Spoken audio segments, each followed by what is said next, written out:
In this video, I'll be explaining how to calculate chords 1, 4 and 5, also known as the primary chords, for minor keys. It's really important that you've watched part 3 of this series of videos on chords before watching this one.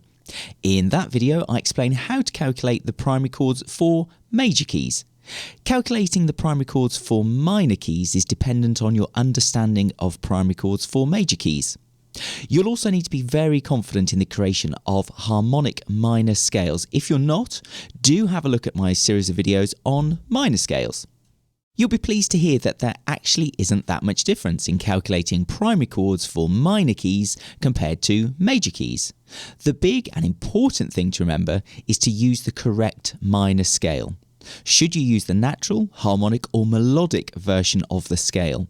Well, you always use the harmonic minor scale when putting together chords for minor keys.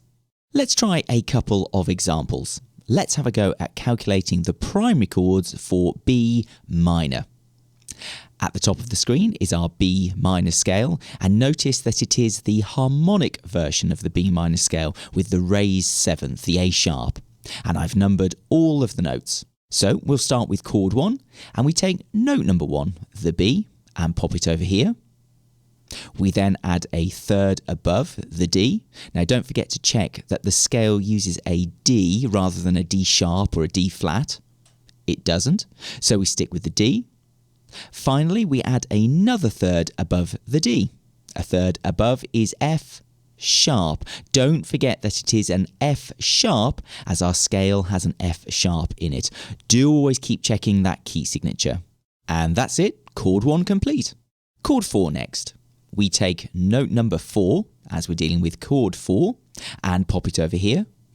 A third above the E is G and a third above the G is B. Chord 4 complete. Finally, chord 5. We take note number 5, the F sharp, and pop it over here. A third above F sharp is A sharp. This is where a lot of students trip up when writing chords for minor keys. They are so busy keeping an eye on the key signature, they forget about the raised 7th. This raised 7th is used in any chord which requires it in a minor key. A top tip is that it is only chord 5 of the primary chord that uses the raised 7th, but it is good to get into the habit of checking the entire scale when putting together chords. And to finish off our chord 5, a third above the A sharp is C sharp. Now, there's a lot of sharps here, and although this is a correct answer, this would also be correct. I've written in the key signature of B minor, as it's the key we're using, and left the raised 7th, the A sharp, as an accidental. Now, if you're wondering why I can't include the A sharp as part of the key signature, there is a long reason why we can't do this. Have a look at my videos about key signatures if you need to. Now, before we look at another example, just be aware that so far I've only referred to the primary chords as chords 1, 4 and 5.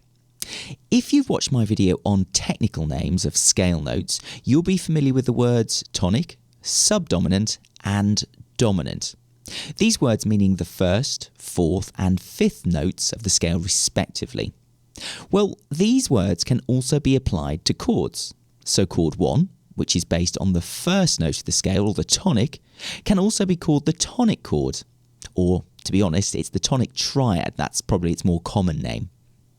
Chord 4, which is based on the 4th note, can be called the subdominant chord, and chord 5, which is based on the 5th note of the scale, can also be called the dominant chord. It doesn't really matter how you refer to a chord in a theory exam, by writing V to represent chord 5, or by writing the dominant chord means exactly the same thing. However, it's always worth knowing both systems, as musicians, when referring to chords, can often toggle between the two different systems. Let's look at one final key and calculate its primary chords, C minor. Here's the scale, and remember we always use the harmonic version when writing chords, and I've numbered each of the notes of the scale. To calculate the tonic chord, chord 1, we take note number 1 and pop it over here. A third above C is E flat. Remember to keep one eye on that key signature. A third above E flat is G. Chord 1 complete. The subdominant chord, chord 4, next. We take note number 4, the F, and pop it over here. A third above F is A flat. And a third above A flat is C. Chord 4 complete. Finally, the dominant chord, chord 5. We take note number 5, the G, and pop it over here. A third above the G is B what? An eager-eyed student would have one eye on the key signature and spot the B flat, but fail to notice the raised seventh in the scale, turning the B flat into B natural. It's the note in the scale that we use, so it is the B natural which we use in our chord. Now, we don't need to write in the natural in our chord, as we're not using a key signature. However, if you were asked to write your dominant chord with a key signature, this is how it would look so far.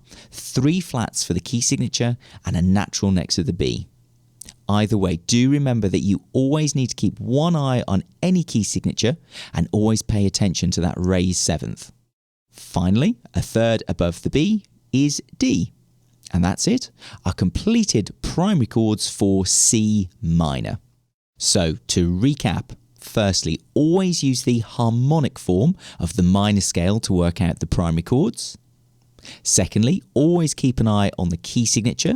Watch out for the raised seventh and ensure it is used in any chord which requires it. And as I said earlier, it's only chord 5 of the primary chords which uses the raised seventh. And finally, and this may sound like an obvious piece of advice, but write neatly. Chords can often contain a mixture of sharps and flats, so make sure it's clear what you are writing. I do hope that this video has been useful to you. Thanks for watching.